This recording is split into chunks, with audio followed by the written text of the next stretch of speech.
Velkommen til podcasten Købcentret. I dag, der skal vi tale om content. Og det er jo sådan, jeg vil ikke sige, at det er din hobby, det er jo dit job, Brian Stræde. Ja, det er jo dejligt at kunne leve af sin hobby.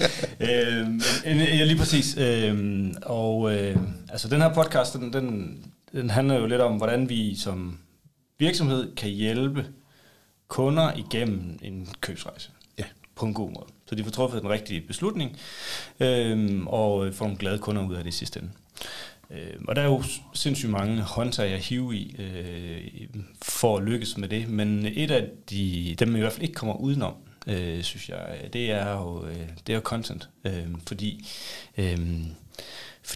udgangspunktet for, når vi snakker købcentret og købsrejsen, og kompleks B2B-salg. Når det er kompleks B2B-salg, det er jo også, at dem vi har med at gøre, de vil gerne, altså kunder, de vil egentlig gerne selv. De vil gerne research på egen hånd. De vil gerne tage en stor del af købsrejsen selv. Det vil sige digitalt i virkeligheden, fordi den måde vi jo bare, det er jo sådan, den måde vi får information på er digital. Så hvis man skal understøtte den proces, så skal man jo være til stede på en måde, hvor man kan gøre det muligt for dem selv at tage den del af købsrejsen på en fornuftig måde. Og det kan man bruge indhold til. Er der, fordi at en af de ting, som der har været meget oppe, altså det er jo en rapport og nogle tal, som der er blevet brugt i årevis nu, at 77%, eller fanden man nu er kommet til, af købsrejsen er allerede overstået, når man vil snakke med en sælger. Ja. Er det rigtigt? Kan vi ikke lige, fordi at jeg tænker, at content har en kæmpestor enten skyld i, at det er sådan, eller en medvirkende faktor til, at man ikke har brug for det mere. Eller altså, der må være nogle ting inde bag ved de her rapporter, som der giver os lidt juice til dagens afsnit i forhold til, hvor vigtig content er. Ja, altså den her statistik er jo sådan blevet brugt i flæng, og også skamredet en lille smule, og altså, jeg tror ikke, det er så firkantet, som at man ligesom kan dele det op i, at man siger, at det første 70-80%, så er vi på egen hånd, og så er vi, altså, jeg tror, det er super forskelligt fra branche til branche, men pointen er i hvert fald, og den synes jeg er god nok, at vi er ikke mindre digitale og selvhjulpende i morgen, end vi var i går. Altså, det går uværligt i en retning, hvor vi bliver vant til at kunne foretage flere køb og flere ting på egen hånd. Altså, for år tilbage var det relativt utænkeligt, at man kunne bestille en bil i en app. Det kan du jo bare gøre i dag. Altså, der er mange køb, som har en relativt høj kompleksitet nu, som vi har en forventning om, at vi kan foretage helt på egen hånd og digitalt. Og det spiller jo ind i, også når vi snakker kompleks B2B-salg.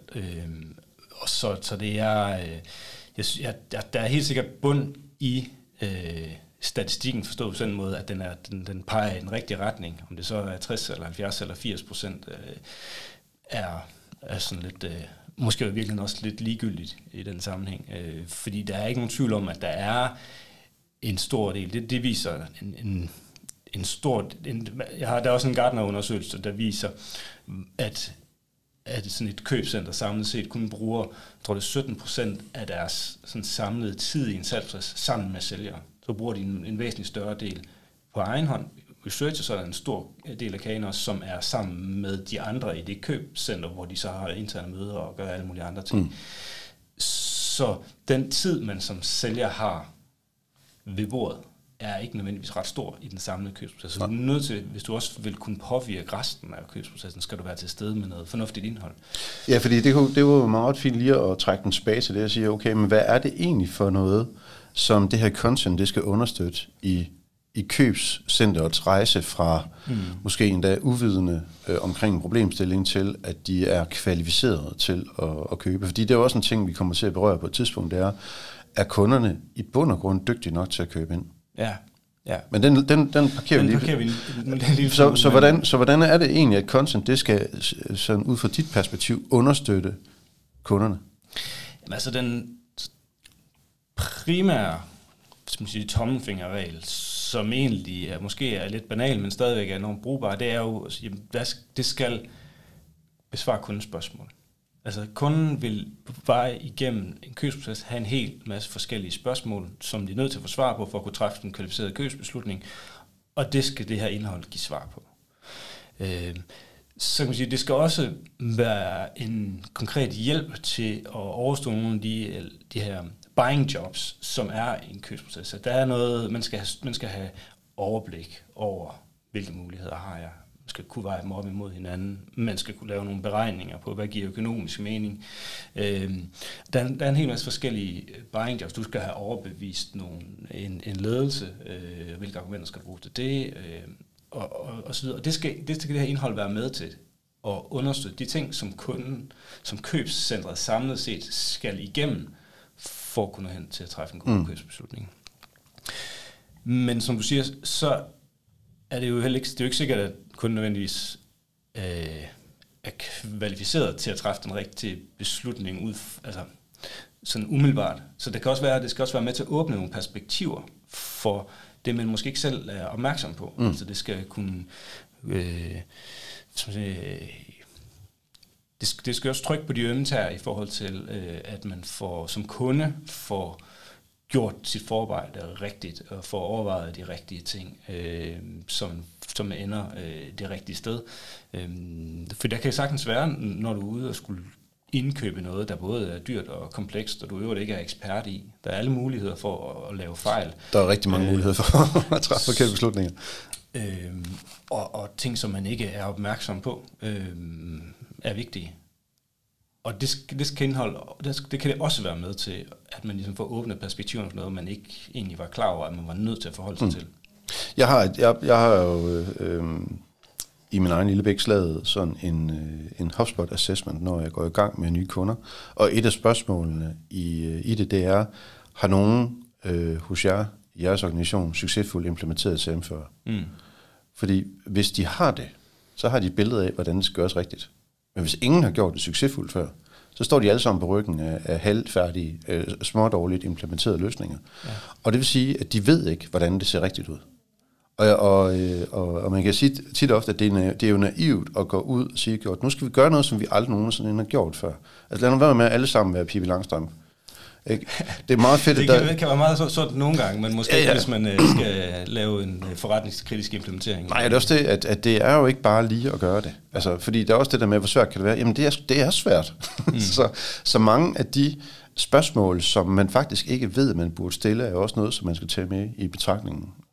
Og det synes jeg er vigtigt. Ja. Altså, så jeg synes faktisk, det er meget fint, det der med både at skulle besvare anerkendte spørgsmål. Altså, at det her er det rigtige projekt for os.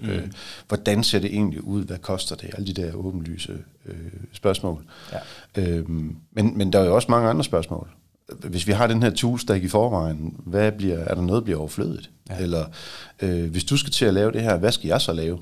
Altså sådan meget subjektive spørgsmål. Ja, så det tænker jeg, det er ret fint at have det her i en mente. Hvis man sådan lige skal prøve at kigge på den her rejse, kan du prøve at komme med et godt eksempel på, hvordan ser content i en rejse ud? Altså, kan du prøve lige at skitsere lidt nogle af de nøglepunkter, som man skal være opmærksom på? Ja, altså jeg vil i hvert fald godt, jeg vil godt prøve at tage et eksempel på, et konkret eksempel på et stykke indhold, som falder ned et bestemt sted i en købsrejse, og som jeg synes burde være et omdrejningspunkt for en hjørnesten indholdsmæssigt for stort set alle B2B-virksomheder. Og det er det, man kan kalde en købsguide. Altså bare lige for at blive helt konkret på, hvordan sådan noget indhold her, sådan købsrejse understøttende indhold, hvad kunne det egentlig være? Ja. Jamen det kunne være det, man kunne kalde en købsguide. Det ligger jo sådan i titlen, hvad det handler om. Det handler om at guide ens kunde til at foretage det rigtige køb. Og den skal jo indeholde en hel masse, den kan indeholde en hel masse informationer om afdækning af behov. hvor man kan få hjælpe kunden med ligesom at opstille nogle scenarier, og hvis du vil opnå det ene, så har du brug for det andet, og altså simpelthen blive klar over, hvad er det grundlæggende for et behov, som jeg har, og hvordan får jeg det bedst opfyldt. Så skal det hjælpe med at få overblik over muligheder. Hvordan ser løsningslandskabet ud? Fordi typisk så vil der jo være måske virkelig forskellige kategorier, som kan løse den samme udfordring. Konkret eksempel, jeg lavede for en virksomhed på et tidspunkt, som sælger lagerstyringssystemer, altså det her VMS, og der er et typisk scenarie, at man enten laver noget i sit ERP-system, som kan håndtere det, eller at man køber et dedikeret VMS. Nogle gange er det at købe og bruge sit ERP, det er rigtigt, fordi hvis kompleksiteten ikke er alt for høj og så videre, så kan det sådan set godt være den bedste og billigste måde at løse problemet på. Og nogle gange så står man et sted, hvor du er bedre stillet ved at have et dedikeret værktøj til det. Så for at hjælpe folk til at navigere i det, som sådan en meget grundlæggende overvejelse, så opstiller vi som forskellige scenarier. Din virksomhed ser sådan og sådan ud, du har det antal produkter, og arbejder sådan og sådan. I det tilfælde vil ERP være det rigtige valg, fordi, altså, og sådan gik den igennem. Altså det er jo, det kommer jo så fra en VMS-leverandør. Men er der ikke to problemstillinger i det? For det første, så jeg kan huske, jeg havde en meget gammel og ikke særlig dygtig chef for mange år tilbage, der sagde, du må aldrig nogensinde nævne konkurrenterne. Ja. Så bliver de opmærksom på, at der er et andet sted, de går hen og sådan lidt. Altså i dag, der ved de jo, altså det ved de så godt. Jamen lige præcis. Den findes jo stadigvæk, den der, i høj grad. Er det rigtigt? Ja, men det synes jeg, den gør, hvor man tænker, jamen, hvis vi nu bare sørger for, at de ikke ligesom bliver opmærksom på, at de også kunne gøre noget andet, så vælger de nok bare vores løsning. Men for det første er det super naivt, fordi det skal kunderne nok finde ud af. Ja. Og for det andet, så hvad er målet så? At vi får narret nogen til at blive kunder, som i virkeligheden bedre er tjent med noget andet? Ja, fordi vi utilfredse lidt ned ad vejen. Altså, vi vil tilbage til, at du skal også kigge på, at du får de rigtige kunder ind i din bæks, ikke? Fordi at hvis du begynder at lave rigtig mange i det her tilfælde, hvis de nu bare begynder at tage alle dem, som der burde bare bygge det i deres ERP-system, det finder kunden jo også ud af på et tidspunkt. Jamen, selvfølgelig, det er jo ikke nogen bæredygtig strategi. Så skal man lave det her, og skal det give mening, både for en selv, men selvfølgelig for kunden, så skal det jo være så objektivt som overhovedet muligt. Altså det er jo selv elastik i metermål det her, det kræver en vis integritet, men svaret kan ikke i alle tilfælde være, køb vores produkt. Nej. Altså lige meget hvad du vil opnå, køb vores produkt. Fordi så står du tilbage som kunde og tænker, det er super, super utroværdigt. Og det er det jo i bund og grund. Så du skal kunne... det skal komme fra et sted, hvor man rent faktisk ønsker at give folk et reelt overblik over, hvilke muligheder har jeg, og hvad vil være det rigtige forskellige scenarier. Nogle gange er det ens eget produkt, der er det rigtige valg, nogle gange er det ikke. Ja. Når man nu, for jeg synes nemlig også, at de her købsguide, de er ret fede. Hvordan tager man højde for, at kunden kan komme ind i den her købsguide med flere forskellige parathedsgrader? Altså du kan være fuldstændig spejlblank. Tit ofte så er det allerstørste problem, det er alt det, du ikke ved. Altså, når der er en masse ting, du ikke ved, så bliver du nødt til at vide det, før du begynder at træffe kvalificerede beslutninger. Det er faktisk et af de steder, jeg starter oftest. Jeg ved, HubSpot kan ikke lide, at man laver demo for potentielle kunder, uden at man har afklaret en helvedes masse åndssvage spørgsmål. Problemet er, det ved kunden jo ikke, før de ved, hvad mulighederne er. Nej. Så jeg synes jo netop det der med at få potentielle kunder på niveau, så de kan træffe en beslutning. Fordi selvom vi har brugt en masse tid på at demo og snakke om det ene eller andet, kunne det jo godt være, at det bedste alternativ, det var på Microsoft. Altså, så skal man jo ikke købe HubSpot. Og der synes jeg det der med, at det er svært at forudsige, hvor kloge er, klog forkert, hvor oplyst er kunderne, når de kommer ind i det her. For så hvordan kan en guide egentlig hjælpe med at placere kunden et godt sted i forhold til deres egen parathed? Jamen det er også enormt svært, og jeg tror, man skal give slip på illusionen om, at man kan ligesom prøve at styre kunden igennem en veltilrettelagt proces, så de får oplysninger i den helt rigtige rækkefølge, fordi det har vi ikke kontrol over. Så det er mere, derfor er man nødt til at tænke det en lille smule fragmenteret, og så vil den måde, man laver det på, den måde, man laver sine overskrifter på og præsenterer det på osv., vil jo så tale ind i det sted, hvor den her kunde nu er, og så kan se sig selv, sit eget behov afspejlet i det, og vil så naturligt blive trukket den vej ind. Om det så er, at man er et sted, hvor man bare skal have udregnet, hvad er total cost of ownership på det her produkt, fordi det skal jeg gå videre med til min chef, eller man er et sted, hvor man i højere grad har brug for egentlig at få afklaret krav, så det er en anden del af det her indhold. Så man skal tænke det lidt fragmenteret, så at kunder selv kan sappe ind og ud af det, fordi man kan ikke styre den der proces. Så noget af det, du også siger, det er nu, sagde du lige, at man skal kunne på en eller anden måde retfærdiggøre en investering. Altså det vil sige, vi skal også snakke økonomi i det her. Ja. Og nu når vi snakker komplekse løsninger, så kan det jo godt være svært at lave en økonomisk. Hvad koster det? Ja. Hvordan kommer man omkring det? Fordi det er i hvert fald de vigtigste spørgsmål at få svar på. Det er i hvert fald et spørgsmål, som alle kunder stiller på et eller andet tidspunkt. Og sandsynligvis sådan lidt også i et forskellige niveauer. Man gerne have en eller anden form for indikation af, hvor ligger vi henne, og så kan vi altid sådan blive mere konkrete længere hen i processen. Men det er, ofte er det jo netop svært at sætte et prisskilt på. Men det man jo så igen, synes jeg med fordel vi kunne gøre, er at tænke det sådan lidt scenariebaseret. Hvis du har det her behov, så ligger du i det her prisleje. Altså, så man laver nogle forskellige scenarier, hvor kunden så kan læse sig selv ind i. Og så behøver det jo ikke at være på kroner og øre, men at man indikerer en eller anden, og så bare fortæller, jamen, hvad trækker prisen op, og hvad trækker prisen ned?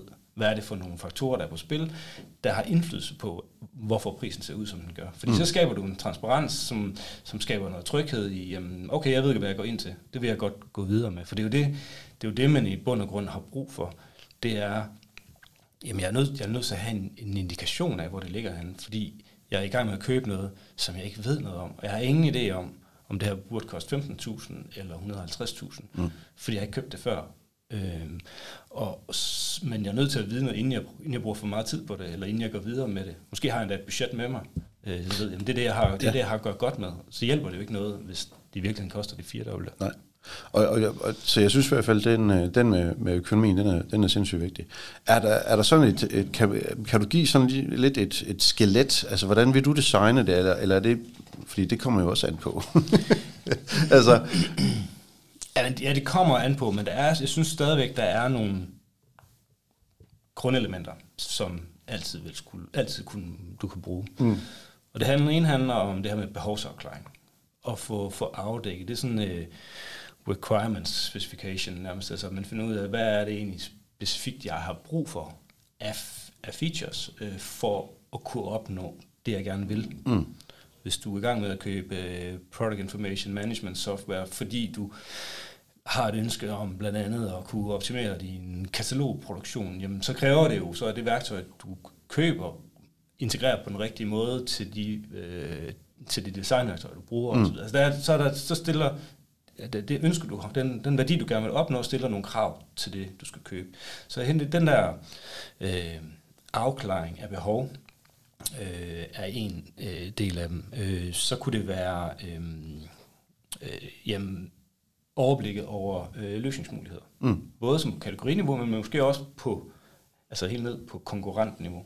Og pros and cons på at vælge det ene. Hvem er den ene rigtige for, og hvem er den anden rigtige for? Fordi det er en balancegang, og der er mange, som ikke har lyst til at tage livtag med det. Men som kunde, så er det jo det, du leder efter. Ja. Du vil jo gerne have et overblik over det. Ja. Ja, så det er helt, altså tilbage til den, at det er egentlig helt fair at nævne, at der er et konkurrentlandskab, fordi kunden ved det faktisk godt. Ja, helt klart. Ja. Og vil gerne have hjælp til at navigere i det. Ja. Så det vil give mening. Så er det sådan noget som, det er jo lidt apropos det her med at kunne besvare de spørgsmål, som man ikke vidste, man havde, eller som afdække det. Hvad er de typiske faldgrupper?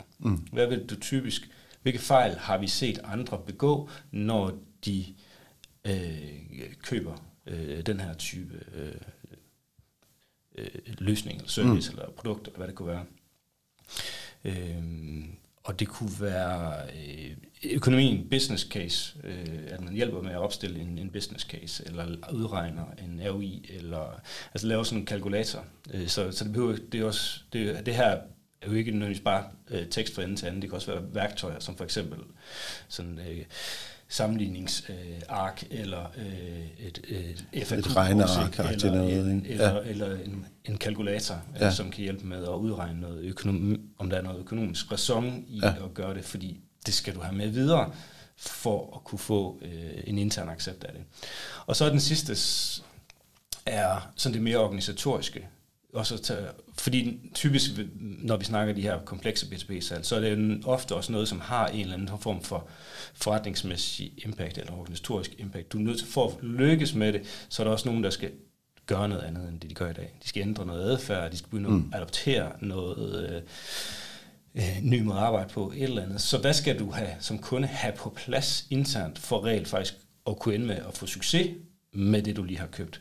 Hvad skal du forberede dig på, at du skal investere af tid, af ressourcer, af penge på den lange bane, for rent faktisk noget sted hen, hvor du lykkes med det?